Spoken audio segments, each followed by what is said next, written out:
Programa número 26 de Caminos y Pueblos. Hola Deca, ¿cuál es el tema central de hoy? Los orígenes de Villa María. Tenemos un invitado, Augusto Javier López, Habrá recomendaciones bibliográficas a cargo del invitado. y alguna noticia del ayer. Diarios de Rosario del año 1870 y 1882. Vamos. Bienvenidos a Caminos y Pueblos. Hola Diego, ¿cómo te va? ¿Qué tal Deca? ¿Cómo estás? Bien, otra semana más en esta cita ya que es semanalmente, cada día viernes, ¿no? Subimos un capítulo nuevo. Todos los viernes. Un capítulo que tiene que ver con nuestro sitio web, Caminos y Pueblos.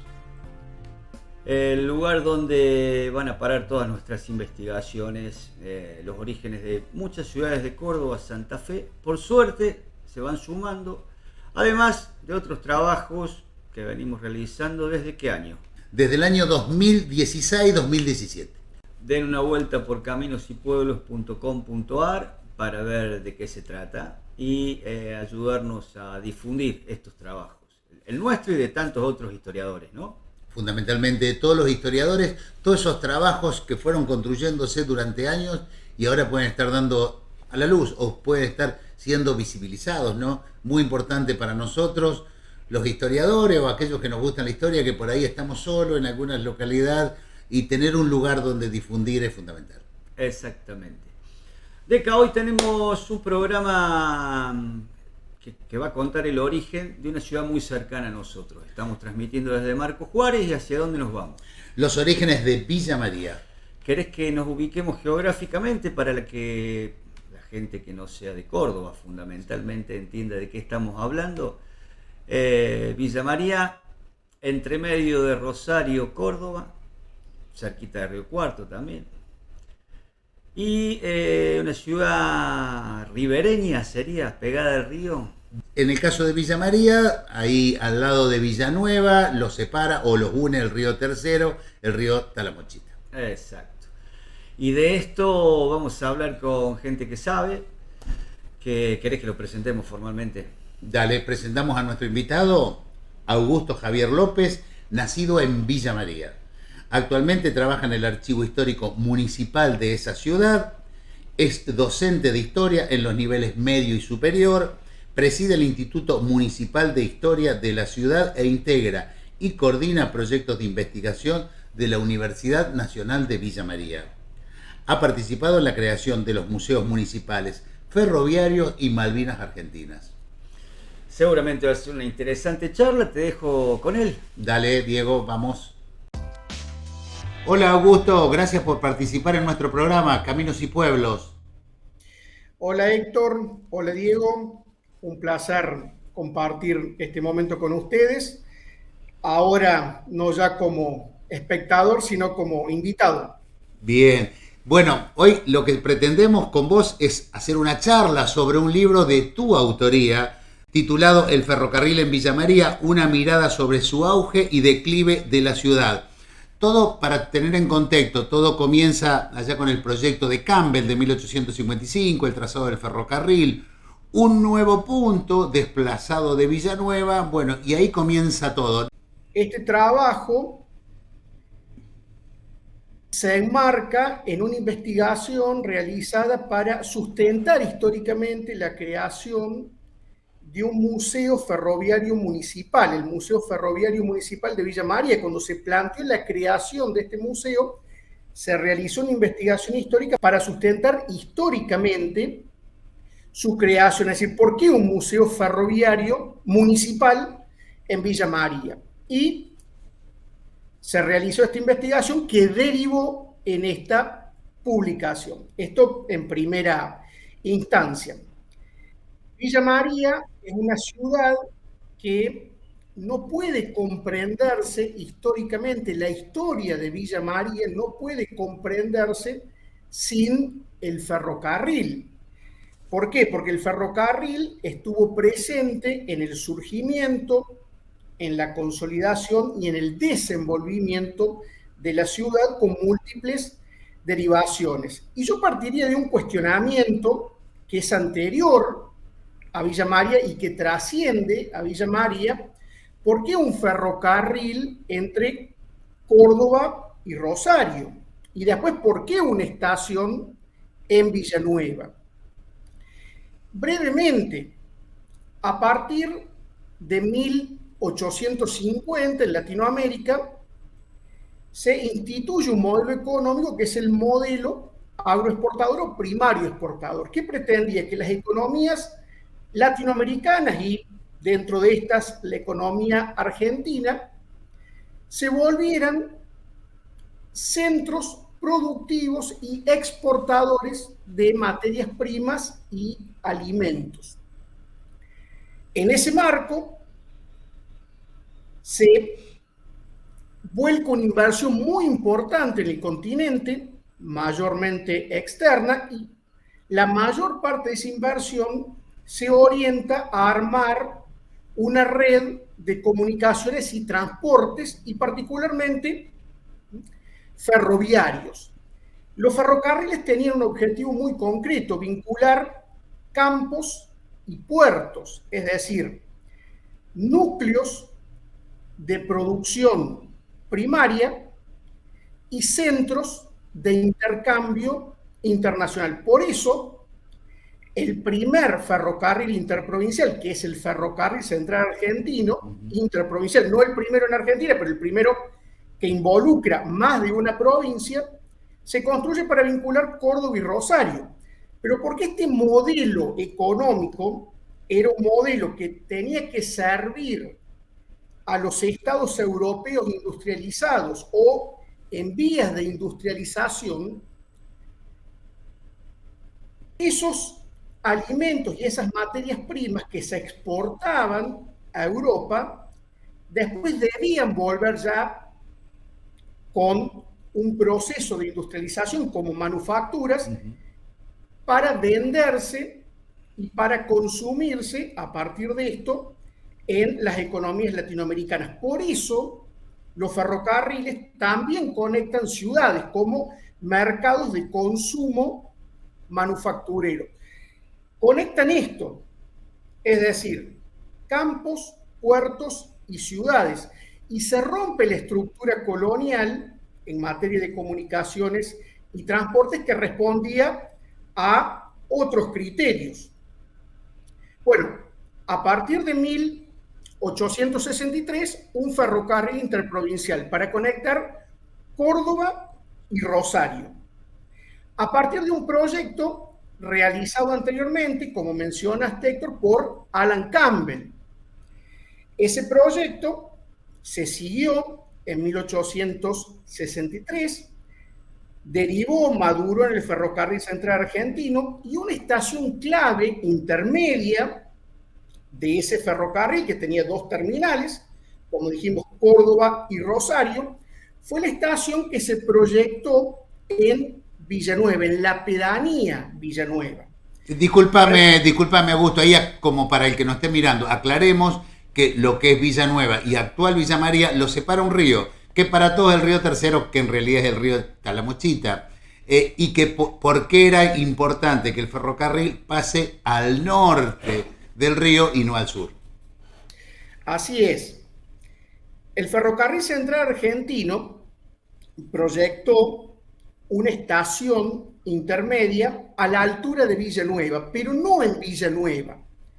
La pedanía Villanueva, en ese momento, 1863, tenía una parte en la parte sur del río Tercero, donde se ubica Villanueva, pero también una parte en la parte norte del río Tercero. Es decir, que la pedanía Villanueva estaba atravesada por el río Tercero.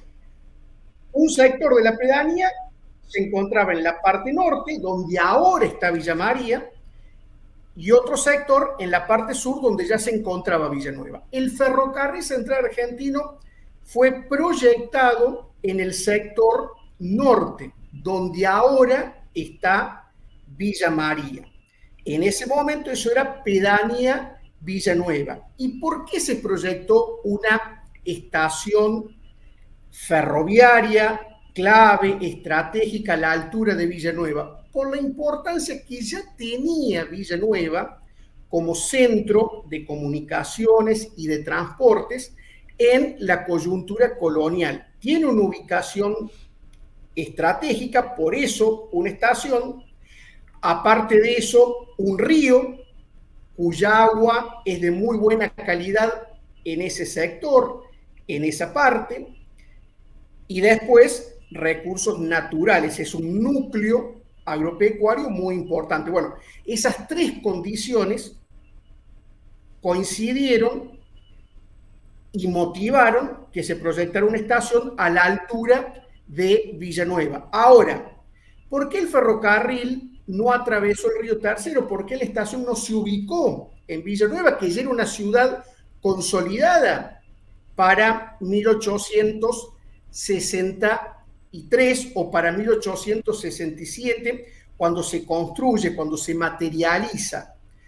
Porque la parte norte, donde ahora está Villa María, es más alta que la parte sur. Muchas inundaciones que involucraron a Villanueva no involucraron a Villa María, o por lo menos en menor medida. Es decir, para resumirlo, Villanueva históricamente se inundó más que Villa María, porque Villa María está en un sector que es más alto. La parte norte es más alta que la parte sur. Por eso, el ferrocarril, que se podría haber realizado en forma recta, porque ¿cómo se podría haber armado el ferrocarril?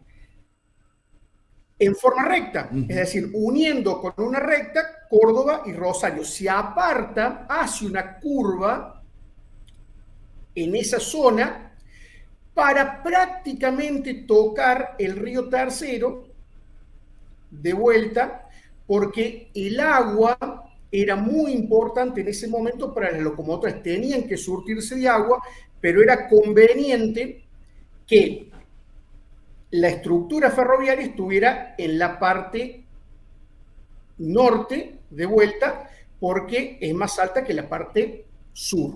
Bien, ahí me queda esto de que obviamente el ferrocarril influyó en la traza de la actual Villa María, y por otro lado, ¿por qué el nombre de Villa María? El ferrocarril, Héctor, no solamente incidió en el surgimiento de Villa María, podríamos decir que determinó el nacimiento de esta ciudad. Es decir, Villa María como centro urbano fue proyectado a partir de una estación ferroviaria. Es un centro urbano que se proyecta, que se demarca en 1867 a partir de una estación ferroviaria a medio terminar todavía. Ahora, es interesante la historia que hay atrás de la parcela donde se constituye la estación ferroviaria y la ciudad a partir de esta.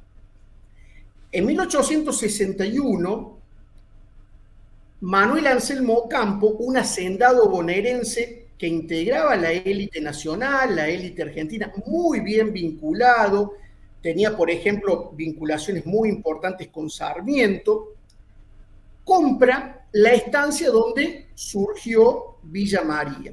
Compra esta estancia a un tío suyo, un reconocido comerciante de Córdoba, Mariano Lozano, que se la vende velozmente porque Ocampo le paga muy bien ese inmueble, podríamos decir, sobre el valor de mercado. ¿Y por qué Ocampo paga sobre el valor de mercado un inmueble ubicado en esta parte de Córdoba, siendo un hacendado bonaerense que no tenía contacto con esta zona? Bueno, porque Ocampo, que era parte de la élite nacional, probablemente conocía el proyecto de Campbell. Y como conocía el proyecto de Campbell, ya en 1861 conocía que el ferrocarril atravesaría esa propiedad. Ocampo, ¿qué hace? ¿Qué realiza en Villa María? Una operación inmobiliaria. Es decir, en 1867, cuando el riel se encontraba a medio terminar, cuando la estación se encontraba a medio terminar, mientras se extendía el ferrocarril central argentino, demarca una ciudad, es decir, una urbe, a partir de esa estación, cuyos sitios, cuyos solares, como se decía en ese momento, vende entre 1867 y 1880. Pero aparte de esto, porque Ocampo tenía muy buenas vinculaciones, el predio que involucró la estación y la playa, donde ahora se encuentra el predio ferrourbano de Villa María, no le fue expropiado a Ocampo. Ocampo le vendió al Estado Nacional esa parcela donde se armó la playa y la estación, con una condición. Fue una venta incluso donde Ocampo colocó condiciones, con la condición de que se construyera una estación intermedia del ferrocarril central argentino. O sea que Ocampo primero vende el predio, donde terminó construyéndose la estación y la playa, pero con la condición de que se construyera eso. Y después, a partir de ese predio, con la estación a medio terminar, de nuevo, demarca una ciudad, cuyos sitios vende entre 1867 y 1880. Cuando Ocampo observa que las ventas están amesetadas, cuando Ocampo teme que esa operación pueda no generar la rentabilidad que presumía, vende todo lo que no había cedido y todo lo que no había vendido a dos comerciantes villamarienses, inmigrantes que ya se habían instalado en la ciudad, que ya se habían enriquecido en la ciudad, Joaquín Pereira Domínguez y Marcelino Arregui, quienes activan un proyecto urbano que involucra una reforma institucional, pero bueno, esto es ya aparte, es otro momento de la historia villamariense. ¿Y por qué Villa María? Bueno, no hay un documento que marque por qué. Se dice, esto medio que se instituyó, pero de vuelta, sin documentos, que Villa María debe su nombre a una hija de Ocampo, a María Luisa Ocampo.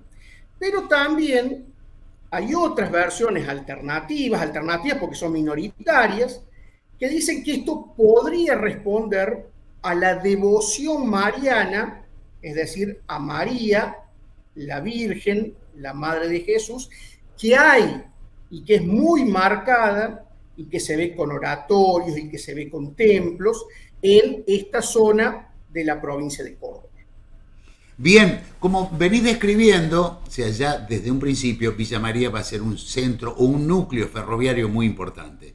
Y luego, a los próximos años, de lo que estás contando, va a empezar a ser atravesado por otros ferrocarriles, o a partir de Villa María van a salir otros ferrocarriles que van a comunicar con otros centros, podemos decir urbanos o comerciales.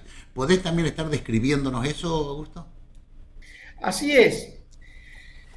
Vamos a marcar en primera instancia que el ferrocarril fue clave para que Villa María pudiera consolidarse como centro urbano. Es decir, Villa María fue viable como centro urbano a partir de la actividad ferroviaria. Villa María se construyó, como dijimos, en la pedanía Villanueva, a metros de Villanueva, que era una ciudad consolidada. Bueno, pudo desenvolverse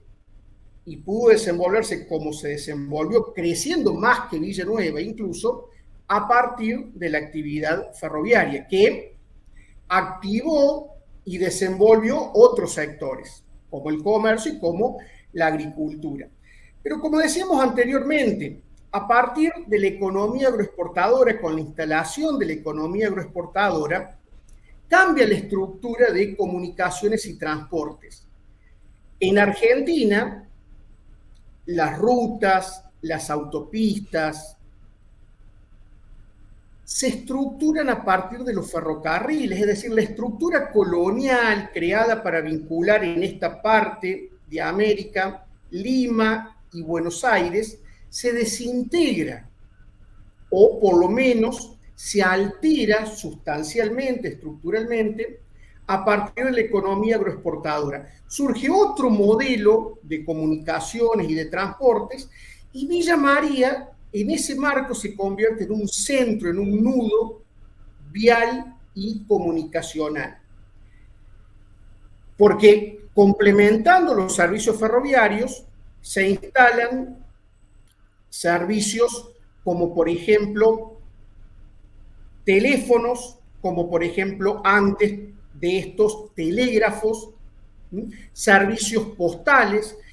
Es decir, Villa María, a partir de la instalación de este ferrocarril central argentino y otros, y a partir de los servicios que complementan estos ferrocarriles, se vuelve un nudo de comunicaciones y transportes.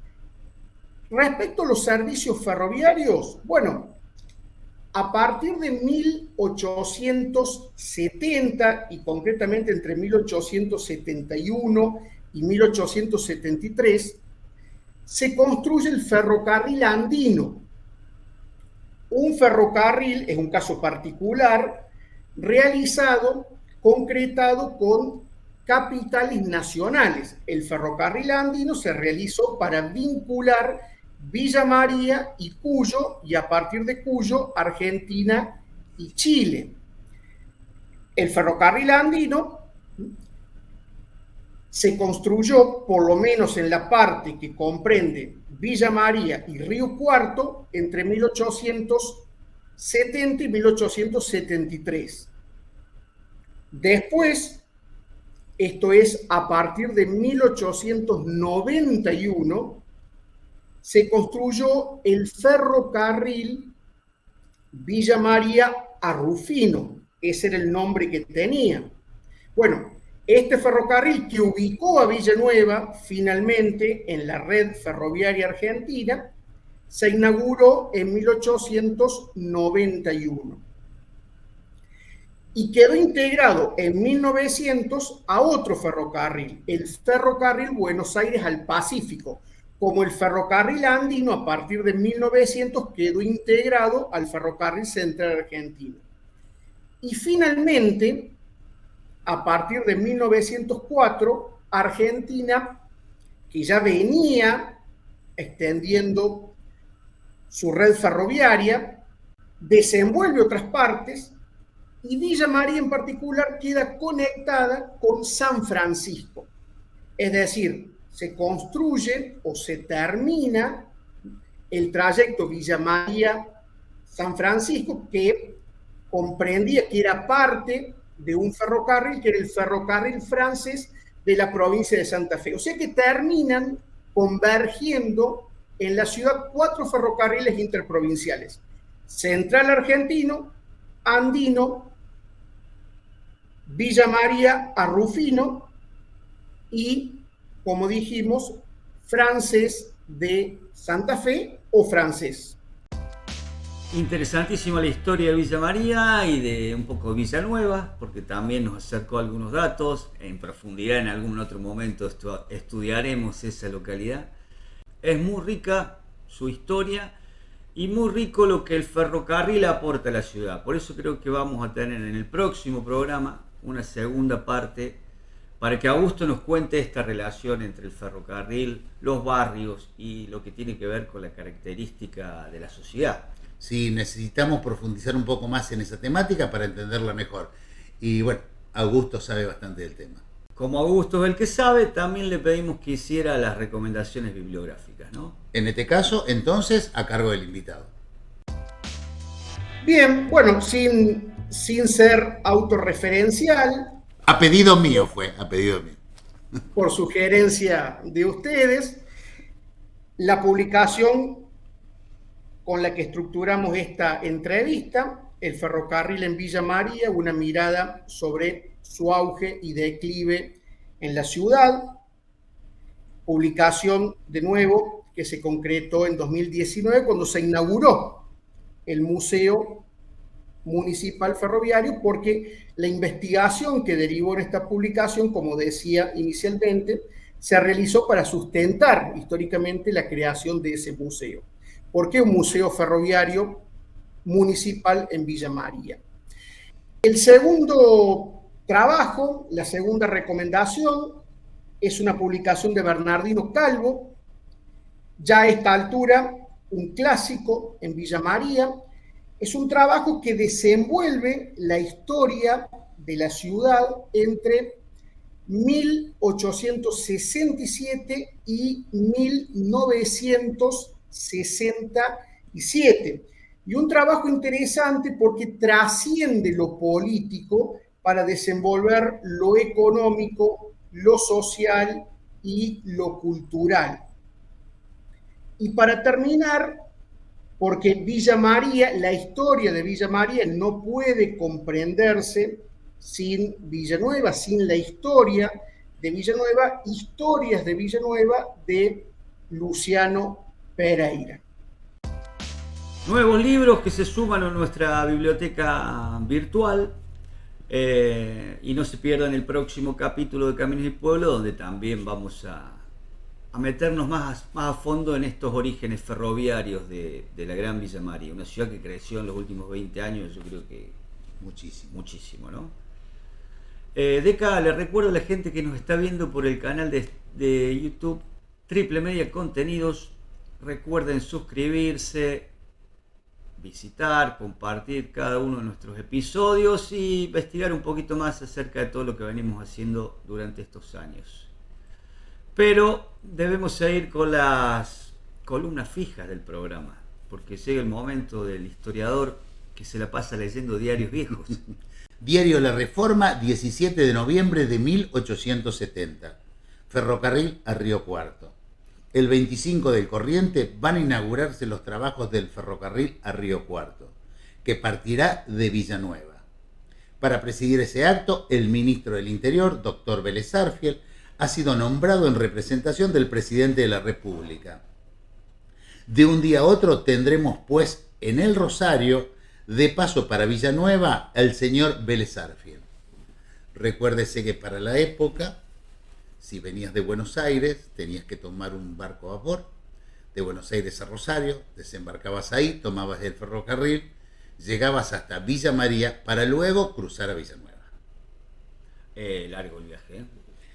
Mira, vos sabés que hoy de acá, Marco Juárez, vamos a tomar Rosario, Villa María, lo haces yendo a la velocidad que te permite la autopista, 120, 130 kilómetros, lo haces en 2 horas.